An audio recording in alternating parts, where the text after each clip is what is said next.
देखो guys, Devil May Cry anime series मुझे काफ़ी पसंद आई। इस वीडियो का टाइटल कुछ और होता, मैं अभी आपसे कुछ और बात कर रहा होता।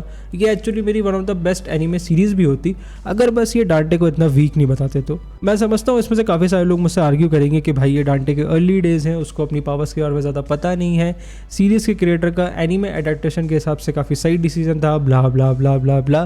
बट आई मीन कैसे हो सकता है कि भाई ह्यूमंस, लिटरली ह्यूमन सन और स्पार्टा को शो के एंडिंग में कैप्चर करके एक लेबोरेटरी में उसके ऊपर टेस्ट कर सकते हैं। आई मीन जरा सोच के देखो गाइस, ये कितना अपसर्ड है कि एक ऐसा कैरेक्टर जो कि मारा नहीं जा सकता, वो इम्यून है हर ह्यूमन एंड डीमन अटैक से, वो एक ह्यूमन के बनाए हुए हैंडकफ्स नहीं तोड़ पा रहा है। लेडी जैसी कैरेक्टर डांटे की स्पीड को मैच कर सकती है, इवन दो सीरीज में इसकी बैकिंग है कि भाई वो लोग डीमन हंटर्स हैं, उनके पास काफ़ी ज़्यादा एडवांस टेक है, उनको डीमन से लड़ते हुए काफ़ी ज़्यादा एक्सपीरियंस हो चुका है। बट उसके बाद भी गाइस ऐसा कैसे हो सकता है कि एक कैरेक्टर जो कि लिटरली बुलेट डॉज कर सकता है, वो एक ह्यूमन को चेज नहीं कर पा रहा है। इसमें भी कुछ लोग ये पॉइंट रख सकते हैं कि भाई डांटे जो है वो लेडी से फ्लर्ट करने के चक्कर में था, उसने सपोजिटली अपना डेविल गार्ड लेडी के अराउंड डाउन कर लिया था।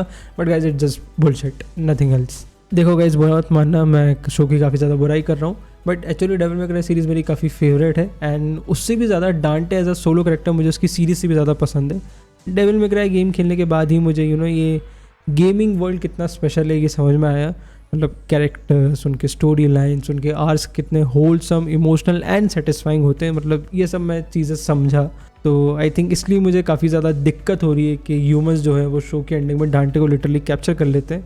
आई मीन जिस बंदे को डेविल मे क्राई 3 में खुद वर्जिल नहीं मार पाया, वर्जिल जो कि डीएमसी का भाई one of the most powerful character है, पूरी कोशिश करने के बाद भी उसको लेडी जैसी कैरेक्टर सीरीज में 2 बार कैप्चर कर लेती है गाइस।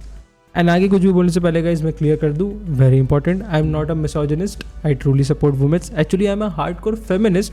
बट इस सीरीज़ को देखते हुए ऐसा ही लगा कि इस सीरीज़ का नाम डेविल मे क्राई की जगह lady kills devil with a daddy issue होना चाहिए था। आई मीन इस शो के पूरे रन टाइम में मुझे ऐसा कितने ही बार लगा कि ये जो शो है एक्चुअली लेडी का शो है, जिसमें डांटे का major role with continuous appearance है। अब कहने को आप इसको डेविल मे क्राई 4 से कंपेयर कर सकते हो क्योंकि वो भी मल्टी कैरेक्टर गेम था, बट नहीं गाइस, डेविल मे क्राई 4 पूरा बेस था नीरो को इस सीरीज़ में सेटअप करने के लिए। एंड उसके बाद भी डेवलपर्स ने डांटे को बिल्कुल एज अ कैरेक्टर सेक्रीफाइस नहीं करा, मतलब उन्होंने डांटे को उतना ही स्पेशल, नीडफुल एंड पावरफुल रखा जितना उन्होंने सीरीज़ में डांटे को ऑलरेडी स्टैब्लिश करके रखा हुआ है। एंड गैस व्हाट गाइस, इस सीरीज़ में एक dedicated special with different animation major plot holding episode है। एंड गैस करो वो किसकी बैक स्टोरी के ऊपर बेस है? लेडी की बैक स्टोरी के ऊपर गाइस। आई मीन उसमें रैबिट की भी बैक स्टोरी बताई गई है, बट मेरा पॉइंट ये है कि सीरीज़ में एक ऐसा एपिसोड है जहाँ पे एनिमेशन और स्टोरी पीक करती है एंड उसमें आपका मेन कैरेक्टर है ही नहीं। अब कहने को आप इसको बोल सकते हो कि ये साइड कैरेक्टर्स के लिए काफ़ी अच्छा है, मतलब सीरीज़ जो है वो सब पे ध्यान देती है, बट आई थिंक मेरे ख्याल से सीरीज़ साइड कैरेक्टर्स पे कुछ ज़्यादा ही ध्यान दे देती है, वही यहाँ पे थोड़ी सी प्रॉब्लम है। एंड सिर्फ वो प्रॉब्लम नहीं है, इन्होंने ये जो पूरा ह्यूमन वाला एंगल इस शो में घुसेड़ा है ना, एंड घुसेड़ा मैं इसलिए बोल रहा हूँ क्योंकि ओरिजिनली ये डीएमसी सीरीज़ में ह्यूमन एंगल इतना ज़्यादा नहीं था, वो ही थोड़ा सा अपसर्ड है। मतलब लिटरली ह्यूमंस जो हैं वो शो के एंडिंग में डीमन वर्ल्ड में जाके अपना बेस बना लेते हैं और वहाँ पे डीमंस को कैप्चर कर लेते हैं, मतलब जैसे डीमंस जो हैं वो हमारे ह्यूमन वर्ल्ड के कोई एनिमल्स हों। एंड एक्चुअली प्लॉट वाइज ये लोग यहीं पर ही सारी चीज़ें मैसअप कर देते हैं। डेविल मे क्राई जो कि डेविल वर्सेस डेविल या डेविल वर्सेस डीमन होना चाहिए था, वहाँ पे ये लोग ह्यूमन वर्सेस डेविल कर देते हैं एंड लिबर्टी के नाम पे पूरी स्टोरी की माँ बहन कर देते हैं।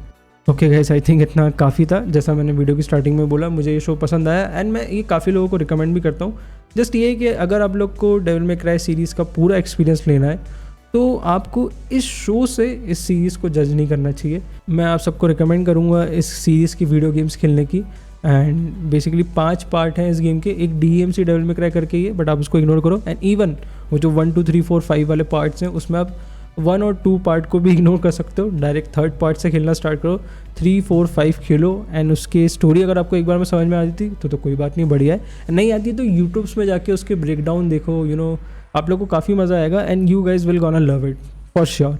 एंड गाइज इस टाइप की वीडियो मैंने पहली बार बनाई है एंड मैं सोच रहा हूँ कि अब मैं इसी टाइप की वीडियो बनाऊँ। तो अगर आप लोगों को कुछ सजेशन है तो आप प्लीज़ मुझे बताना कमेंट्स में, मैं ऑब्वियसली उसको अप्लाई करूँगा क्योंकि ये काफ़ी मेरे लिए न्यूज़ है। मतलब ऑब्वियसली वीडियोज़ तो मैं काफ़ी टाइम से बना रहा हूँ, बट इस टाइप की वीडियोज़ बनाने में मुझे एक्चुअली काफ़ी मज़ा भी आया एंड मैं सोच रहा हूँ कि मैं इसको कंटिन्यू रखूँ। तो आप लोगों को जो भी सजेशन हो प्लीज़ कमेंट्स में लिखना, I would love to hear that. Okay guys, bye, good night, take care.